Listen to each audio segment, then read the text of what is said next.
Hello, magandang hapon po sa inyo. Lalo na po sa mga batang nasa ika-4 na baitang. Nais ko lang pong magbigay ng kaunting paliwanag at magbahagi ng kaunting kaalaman tungkol sa araling panlipunan. Ito po ay pang grade 4 pero pwede din naman po itong makatulong sa iba pang grade level na tinatalakay ang tungkol sa lokasyon ng Pilipinas. So, ito po. So, relatibong lokasyon ng Pilipinas batay sa mga nakapaligid dito. So, ibig sabihin, ano-ano po ba yung mga bansa at mga anyong tubig na nakapaligid sa Pilipinas? Okay, so, nalalaman po natin ang mga bansang nakapaligid sa Pilipinas sa pamamagitan po ng paggamit ng mga pangunahing direksyon. So, ano-ano po ba yung mga pangunahing direksyon na ating dapat matutuhan o dapat na matandaan?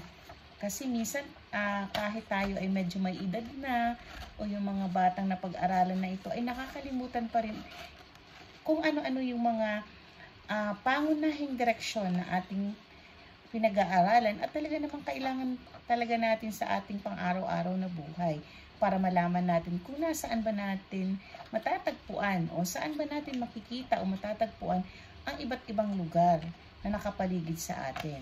So ayan, ano-ano nga ba yung mga pangunahing direksyon na dapat nating malaman? Okay, so ito yung hilaga. Ang hilaga ay nasa bandang itaas. Next naman ay yung timog sa bahaging ibaba, kanluran sa bahaging kaliwa, at ang silangan naman sa bahaging kanan. So, yan po ang ating mga pangunahing direksyon. Yan po ba yung mga direksyon na nasa parang cruise na direksyon. Okay, so yan po ang hitsura niya. Ngayon naman po, pagkatapos po ng pangunahing direksyon, ito naman yung pangalawang direksyon. Ano-ano ba ang mga pangalawang direksyon? Ang mga pangalawang direksyon po ay yung mga direksyon na nasa pagitan ng mga pangunahing direksyon.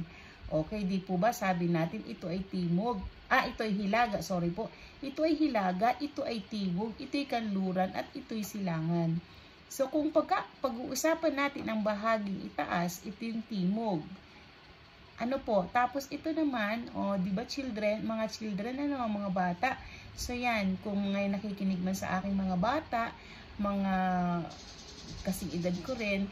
So, maganda po itong pakinggan din na pwede nating i-share sa ating mga anak. Ano po kung sakaling sila ay kailangan nila itong mga ganitong, kung sila ay nasa ganitong topic na. Okay, so ito po yung hilaga, ano po, and then timog, kanluran, silangan. So, ngayon po, alamin natin, ano po ba yung nasa pagitan ng hilaga at kanluran? Pag pinagsama po natin si hilaga at kanluran, ang atin pong makikitang direksyon dyan sa pagitan ng dalawa na yan ay ang hilagang kanluran. Ayan po, HK. Binilugan ko na po yan ng kulay green. At para po mas madali nating matukoy, nilagyan ko po ng kulay pula na broken lines papunta doon sa pagitan ng hilaga at kanluran. At yan nga po yung sinasabi nating hilagang kanluran.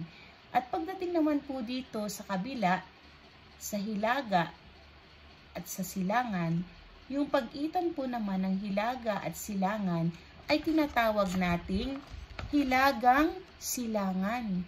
Yan. Yan po yung pangalawang direksyon na sinasabi natin sa pagitan ng hilaga at silangan. Pag po pinagsama natin sila, ang direksyon na po yan ay matatawag nating hilagang silangan.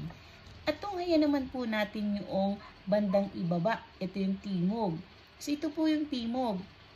At sa timog po, ang pagitan po ng timog at saka yung kanluran ay tatawagin nating timog-kanluran. Ito po yung direksyon na kung saan ay pinapag-itanan ng timog at kanluran. Ngayon naman po, tingnan naman natin itong bahagi na ito. Ito po ay timog at ito naman pong bahaging ito ay silangan. Ngayon po, yung pong nasa pagitan ng timog at silangan ay tatawagin naman nating timog-silangan. So, yan pong hilagang kanluran, hilagang silangan, Timog Kanluran, at Timog Silangan. Yan po yung mga pangalawang direksyon. Sorry po. Yan po yung mga pangalawang direksyon. Ito pong mga nasa taas, yan po yung pangunahing direksyon. Ano-ano po yung mga pangunahing direksyon? Hilaga, Timog, Kanluran, at Silangan. At ano naman po yung nasa ibaba? Ito naman po yung mga pangalawang direksyon na kung saan sila ay matatagpuan sa pagitan ng mga pangunahing direksyon. So, ayan po, malinaw po. Ano po? Sasabi po dito, ang mga pangunahing direksyon at pangalawang direksyon ay nakatutulong sa pagtukoy ng mga anyong lupa at anyong tubig na nakapaligid sa Pilipinas.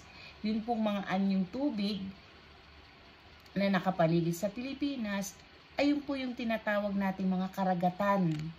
At yun naman po mga anyong lupa na nakapaligid sa Pilipinas, yun po yung mga bansa na ating nakikita sa mapa.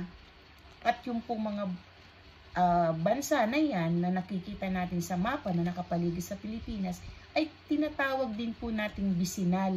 Kasi po yan po yung ang mga relatibong lokasyon o yung po yung lokasyon na ginagamit upang matukoy ang kinalalagyan ng bansang Pilipinas ayon sa mga kalapit bansa. At ang tawag po sa mga kalapit bansa na nakapaligid sa Pilipinas ay ang bisinal. At yun naman pong mga anyong tubig tulad ng Karagatang Pasipiko, West Philippine Sea, dagat,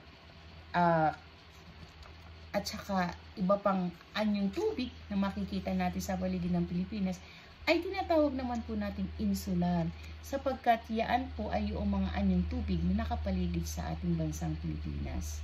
Kumbaga po ay ito pong mga anyong tubig na ito ay ginagamit na pantukoy sa mga anyong tubig o mga karagatan na matatagpuan sa paligid ng Pilipinas at tinatawag po natin itong insular. So yun po, ano po, yan. So malinaw na po sa atin ang mga pangunahing direksyon at pangalawang direksyon na siyang ginagamit natin upang matagpuan ang mga relatibong lokasyon na nakapaligid sa ating bansang Pilipinas. Okay, next naman po ay ano-ano po ba yung mga bansang nakapaligid naman sa ating bansang Pilipinas? O mga bata, tandaan, ano-ano ba ang mga bansang nakapaligid sa ating bansang Pilipinas? So ito po yung pinakang mga bansa na malalapit sa ating teritoryo. Ano po?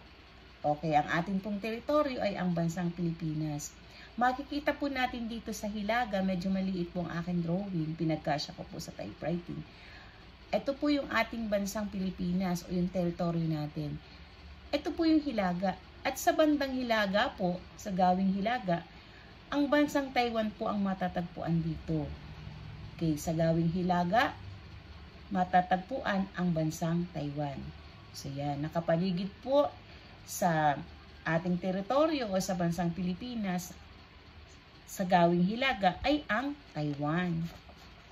At tingnan naman po natin dito sa timog. Dito po sa bandang ibaba. Ano naman po yung bansa na malapit? Ano po yung karatig bansa na malapit sa ating teritoryo? Yan po yung Indonesia. Indonesia. At dito naman po sa bahaging kanluran, matatagpuan naman po ang kalapit bansa na Vietnam. So ayan po.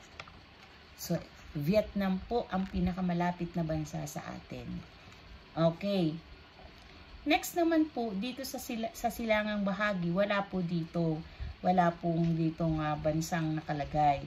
So, ngayon po, sa ibaba naman po, ay ang tanong, ano ang mga anyong tubig na nakapaligid sa ating bansa o sa ating teritoryo? Yan. Makikita po natin, ito po yung ating bansa. Ito po, maliit po ang pagka-drawing. Ini-highlight ko po yung mga anyong tubig na nakapaligid sa ating bansa. Okay. Sa hilagang bahagi po ay ang Bashi Channel. Ito po, Bashi Channel. Sa hilagang bahagi po, matatagpuan ang anyong tubig na Bashi Channel. At sa bahaging timog naman po, matatagpuan ang Dagat Sulu at Dagat Celebes. Ayan po, sa bahaging timog, makikita ang Dagat Sulu at Dagat Celebes. Tinghayan naman po natin dito sa bahaging kanluran. Dito po sa bahaging kanluran, matatagpuan naman po ang anyong tubig na West Philippine Sea. Yan. Ito naman po sa bahaging silangan ay ang Karagatang Pasipiko. So yan. Yan po yung anyong tubig na makikita natin sa bahaging silangan, ang Karagatang Pasipiko. So ayan po yung mga bahagi ng tubig o mga anyong tubig na matatagpuan at nakapaligid sa ating bansang Pilipinas, na tinatawag din natin silang insular. Insular po ang tawag sa mga relatibong lokasyon na ginagamit, mga anyong tubig na ginagamit sa pagtukoy ng relatibong lokasyon sa pagtukoy ng mga bahaging nakapaligid sa Pilipinas. At ang mga bahaging tubig o mga anyong tubig na nakapaligid sa Pilipinas ay tinatawag natin tinatawag din po natin insular. At ang mga bansa naman po na nakapaligid sa ating bansa ay tinatawag natin yung bisinal. Yan po yung pagtukoy ng relatibong lokasyon sa pamamagitan ng mga karatig bansa. At yan po yung bisinal. Ito naman po, pagtukoy sa mga relatibong lokasyon ng anyong tubig ay ang tinutukoy nito ay yung mga anyong tubig na nakapaligid sa Pilipinas na tinatawag din naman po natin insular. So ayan po. So ayan, malinaw na po ang mga bansang nakapaligid sa ating teritoryo. So ano-ano nga po ba yung mga bansang nakapaligid sa ating teritoryo? Ayan, base po dun sa aking librong ginamit na module, ito po, pinakikita ko po na sa bahaging hilaga, makikita rito ang Taiwan. Matatagpuan sa bahaging hilaga ang kalapit bansa nating Taiwan. At sa bahaging kanluran naman po, ang kalapit bansa natin ay ang Vietnam. At pagdating naman po dito sa timog, ang ating kalapit bansa ay ang Indonesia. At pagdating naman po dito sa anyong tubig, ang nasa bahaging hilaga po ay ang Bashi Channel. Dito naman po sa bahaging timog ay ang Dagat Sulu at Dagat Celebes. At pagdating naman po sa kanluran ay ang West Philippine Sea. At dito naman po sa silangang bahagi ay ang Karagatang Pasipiko. So ayan po, malinaw na ano po. O diba? O ngayon children, ito naman, tandaan naman natin, tandaan natin, ang Pilipinas ay bahagi ng mundo. Ang Pilipinas ay nasa kontinente ng Asia. Ang Pilipinas ay tinaguriang pintuan ng Asia. Ang Pilipinas ay nasa itaas na bahagi ng Ecuador. Ang Pilipinas ay napaliligiran ng mga anyong tubig o mga anyong lupa o napaliligiran ito ng iba't ibang mga bansa na tinatawag din nating bisinal. Napaliligiran ito ng mga anyong tubig na kung saan ay tinatawag din natin itong insular. So yan. Ano ba ang ibig sabihin ng relatibong lokasyon? Ang relatibong lokasyon ay ang paraan ng pagtukoy sa isang lugar o bansa batay sa kinalalagyan ng mga katabi o kalapit nitong mga bansa. Okay, so yan. Ang ibig sabihin po ng relatibong lokasyon ay ang pagtukoy sa lokasyon ng isang lugar batay sa mga kalapit nito. Maaaring ang kalapit nito ay anyong tubig o anyong lupa. Pag sinabi pong anyong lupa, yan po yung mga bansa na kalapit nito. At pag sinabi naman pong anyong tubig, ito yung mga karagatan o mga dagat na nakapaligid sa bansa na ating pinag-uusapan. So yan lamang po ang aking maiibahagi ngayong araw na ito, at sana po ay kahit papaano ay nakatulong ako sa pagbibigay ng kaunting impormasyon tungkol sa ating bansa, tungkol sa relatibong lokasyon ng bansang Pilipinas batay sa mga nakapaligid dito gamit ang mga pangunahin at pangalawang direksyon, at batay na rin sa relatibong lokasyon nito na anyong tubig at anyong lupa na tinatawag nating insular at vicinal. So yun lamang po, at muli magandang araw.